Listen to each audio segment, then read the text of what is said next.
बोले पुरुषोत्तम भगवान की जय। नारद वाचो तथा किम भवत्तस्य प्रबुद्धस्य महीपते तन्मे बद कृपा सिंधु शृण्वताम पाप नाशनम। श्री नारद जी बोले, हे कृपा के सिंधु, उसके बाद जागृत अवस्था को प्राप्त हुआ राजा दृढ़धर्मा का क्या हुआ, सो मुझसे कहिए, जिसके सुनने से पापों का नाश कहा गया। नारायण जी बोले कि अपने पूर्व जन्म के चरित्र को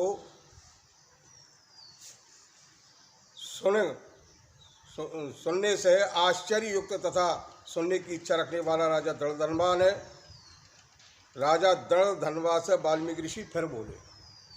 वाल्मीकि मुनि बोले कि इस तरह स्त्री के मुख से शीतल वाणी को सुनकर सुदेव शर्मा धैर्य धारण करके हरि भगवान में चित्त को लगाता हुआ दीर्घ श्वास लेकर के दीन मुख सुदेव शर्मा जो होने वाला है वह होगा, यह मन में निश्चय करके पुष्प संध्या आदि के लिए वन को चला गया। इस प्रकार करते और सुदेव शर्मा का कितना ही समय व्यतीत हो गए।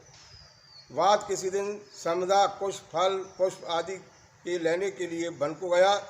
वहाँ जाकर सुदेव शर्मा मन से हरि भगवान के चरण कमलों का ध्यान करने लगा और उसी दिन उसका लड़का सुखदेव अपने मित्रों के साथ बावली को गया।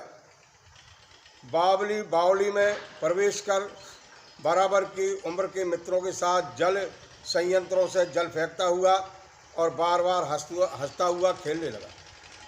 गर्मी ऋतु में बार बार जल में खेलता हुआ हर्ष को प्राप्त हुआ। इस तरह प्रेम में मग्न सब बालकों से खेल करते हुए अथाह जल में खड़ा हुआ वह सुखदेव बालक मित्र बालकों से पीड़ित होकर के मित्र वर्ग के भय से भागने की इच्छा करता हुआ और भाग से प्रेरित हो अपने श्वास को रोक करके अपने मित्रों की छलने की इच्छा से वहाँ अथाह जल में उसने गोता लगाया, किंतु उस जल में व्याकुल होकर के उससे बाहर निकलने की इच्छा करता सहसा उस अथाह जल में वो बालक मृत्यु को प्राप्त हो गया। जल से निकलते हुए उस बालक को न देख करके वे बराबर के जो मित्र बालक थे चकित होकर के हाहाकार करते हुए जोर से दौड़े और अत्यंत शोक से ग्रस्त वे बालक उसकी माता गौतमी से जाकर बोले।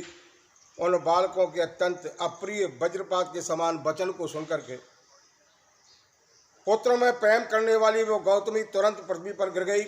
उसी समय वन से सुदेव शर्मा आया, पुत्र का मरण सुनकर के कटे वृक्ष के समान पृथ्वी पर गिर गया। बाद दोनों ब्राह्मण स्त्री पुरुष उठकर उस बावली को गए, जाकर मृत पुत्र का आलिंगन कर उसके शरीर को गोद में लेकर सुदेव शर्मा बारंबार पुत्र का मुख चूमने लगे। बाद अपने गोद में स्थित मृत पुत्र को बार बार देखता हुआ रोता हुआ विलाप करता हुआ गदगद अक्षर से बोला। सुदेव शर्मा बोला, हे पुत्र, मेरे शोक को छोड़कर तुम जाने के योग्य नहीं हो। हे वश, वेदाध्ययन के लिए तुम्हारा श्रेष्ठ मित्र बुला रहा है। वृद्ध माता पिता को छोड़कर तुम जाने के योग्य नहीं हो।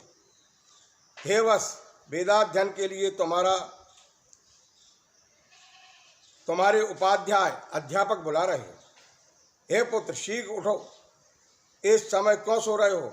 तुमको छोड़ करके घर नहीं जाऊंगा। घर में मेरा क्या काम है? तुम्हारे बिना इस समय मेरा घर शून्य जंगल के समान हो गया है। तुमको फल मूल प्रिय हो तो मेरे सामने उठो, ग्रहण करो। यदि नहीं उठोगे तो वन को भी नहीं जाऊंगा। वन में क्या काम है? मैंने कोई निंदित कार्य नहीं किया है और ब्रह्महत्या भी नहीं की, फिर किस कर्म के फल से मेरा पुत्र मृत्यु को प्राप्त हुआ?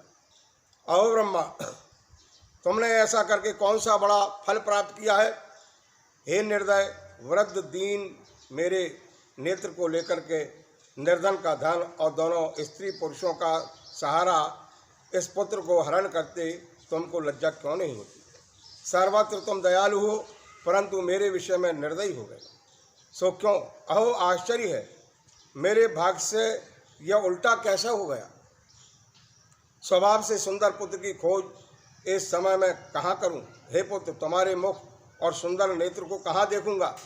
मेघ जल को वर्षाता है, पृथ्वी धान्य को पैदा करती है, पर्वतों से रत्नों की प्राप्ति होती है, समुद्र से मुक्तासार मणि मिलती हैं, परंतु उस देश को नहीं देखता हूँ जहाँ मरा हुआ पुत्र मिलता हो, जिसके शरीर का आलिंगन कर हृदय के ताप को छोड़ता।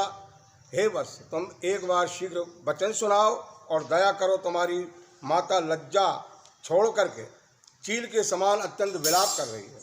हे पुत्र, उसको देखकर तुमको दया क्यों नहीं आती है? माता पिता की आज्ञा बिना तुम कभी नहीं गए, कहीं नहीं गए। हे पुत्र, हम दोनों से बिना पूछे ही दूर के मार्ग को गए हो। क्या इस समय किसके वेद अध्ययन की उत्तम वाणी को सुनूंगा? हे बस, आज तुम्हारे और तुम्हारे मनोहर मधुर वचन के स्मरण से मेरा हृदय सौ टुकड़े क्यों नहीं हो रहा है? क्योंकि मेरा हृदय इस समय लोहे के समान है। हे कौशलेंद्र राजा दशरथ, तुमको हम धन्य मानते हैं, क्योंकि रामचंद्र के बन जाने पर पुत्र के संताप से दग्ध हुए प्राणों को नहीं सह सके, परंतु पुत्र के मर जाने पर भी जीवित रहने वाले मुझको धिक्कार है। गोविंद विष्णु यदुनाथ नाथ श्री रुक्मणी प्राणपते मुरारे दीनानुकंपन भगवन दयालो माम पाहि पुत्रा नल ताप तप्तम। हे गोविंद, हे विष्णु, हे यदुनाथ, हे नाथ, हे श्री रुक्मणी के प्राणपति, हे मुरारे, हे दीनों पर दया करने वाले, हे दयालु, पुत्र रूप अग्नि के ताप से संतप्त मेरी रक्षा करो। हे देवादिदेव, हे समस्त लोक के नाथ, हे गोपाल, हे गोपियों के ईश्वर, हे चक्र को हाथ में धारण करने वाले, हे यमुना के विष को दूर करने वाले, पुत्र रूप अग्नि के ताप से संताप से मेरी रक्षा करो।